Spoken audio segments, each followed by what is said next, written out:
Alright there guys, Kieran here with another episode of Kieran's Movie Space, the podcast where I talk about the latest movies and TV shows. In this episode, I'm going to be reviewing the full second season of Marvel's Luke Cage, which was released on Netflix at the end of last week. I think it came out on Friday. So basically, I binged the entire season over the weekend, and now I'm here to give you guys my spoiler-free review. And I'm just going to get straight into it, starting with what I liked about the season, and the first thing I want to talk about is the guy himself, Luke Cage.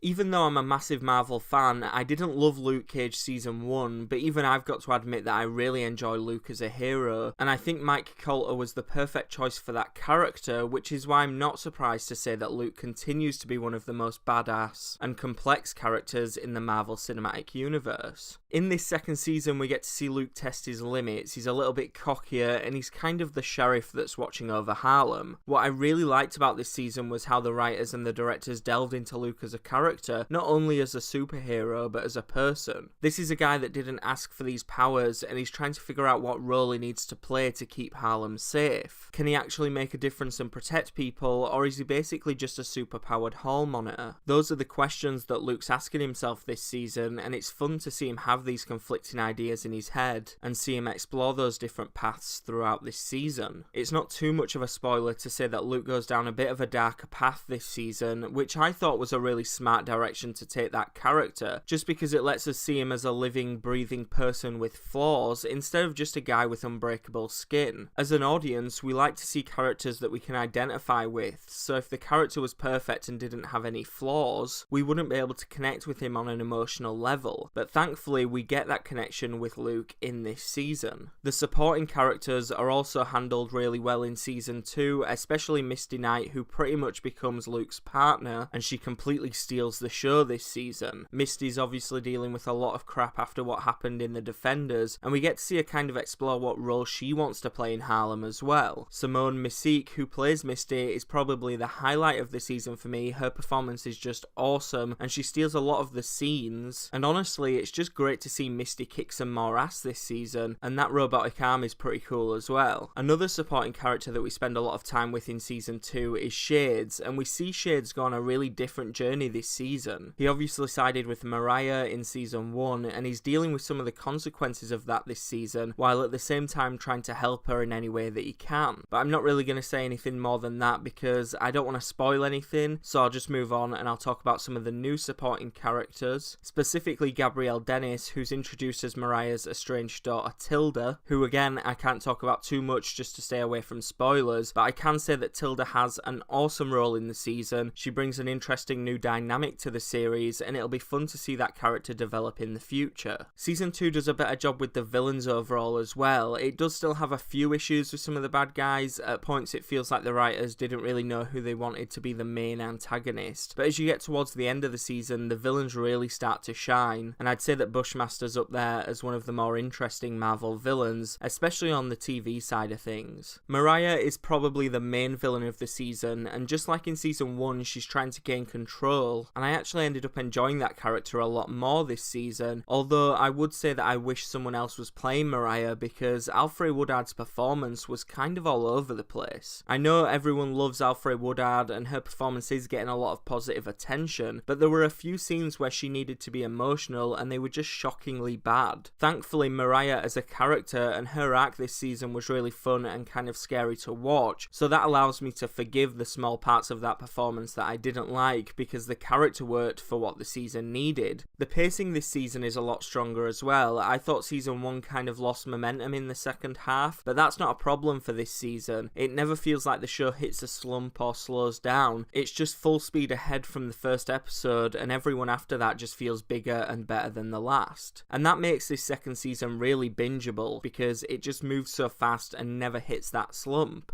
It's not a spoiler to say that Iron Fist makes an appearance this season. They announced it well before the show started streaming, and as someone that enjoyed Iron Fist a bit more than most people seem to, I was really excited to see Finn Jones make an appearance this season in Luke Cage, especially because the friendship between Luke and Danny was one of the best elements of The Defenders. Without spoiling anything, I will say that Danny doesn't have a massive role in the season, and he only shows up in one of the later episodes, but that crossover was still awesome to watch. They yet again nailed detail the friendship between these two characters, and they managed to make Iron Fist a cooler character somehow. So that was one of my favourite elements of the season, and I'd like to see more crossovers between Luke and Iron Fist in the future. In fact, I wouldn't be surprised if they eventually did a Heroes for Hire series on Netflix, or maybe Disney's upcoming streaming service. The show hasn't been renewed for a third season yet, but I think it's safe to say that we will see more Luke Cage in the future, and they do a really great job of leaving the characters and the story in a shocking place, and I'm really not sure what's next for the show. So I really liked the ending of this season, and the final few minutes were just so mind-blowing that I'm going to spend the next few months trying to figure out and trying to think of what they might do next. So now I'm going to quickly move on and talk about some of the aspects of Luke Cage Season 2 that I didn't enjoy, and I think my biggest issue with the season is the writing, just because there are certain pieces of dialogue, especially in the opening few episodes, that they didn't feel right. Luke says some stuff and it would just feel like it wasn't something he would ever really say. And it's not just Luke, it's some other characters as well. There's pieces of dialogue that sound weird, and I can understand why. The writers were obviously trying to add a message to the show, but it just felt like they were making characters do and say things that they wouldn't actually do or say in that situation. My only other issue with Luke Cage Season 2 is some of the editing decisions throughout the season. I understand that music is a big part of the series, and the music is consistently great throughout this season, but there are a lot of moments where the directors are cutting between a major fight scene and a band that's playing at Harlem's Paradise. It just didn't feel right, and I ended up getting really frustrated because I was enjoying the fight scenes and then they just kept cutting back to the band in the club, and I'm not sure why. So that was something that kind of annoyed me, but overall Luke Cage Season 2 is a massive improvement. The storyline is thrilling and surprising, and Luke continues to be one of the most entertaining and one of the most complex characters in the Netflix Marvel universe. To give the season a score out of 10, I'm going to go with a solid 9, which comes even as a surprise to me since I wasn't a big fan of the first season, but like I said, I really did have a lot of fun with Season 2. And with that score comes the end of this review. Please let me know what you thought of Luke Cage Season 2 in the comments section below. You can listen to Kieran's Movie Space on iTunes, YouTube and SoundCloud, so head over to any of those and subscribe, and please like and share this review. For now though, thanks for listening, I'll see you in the next episode.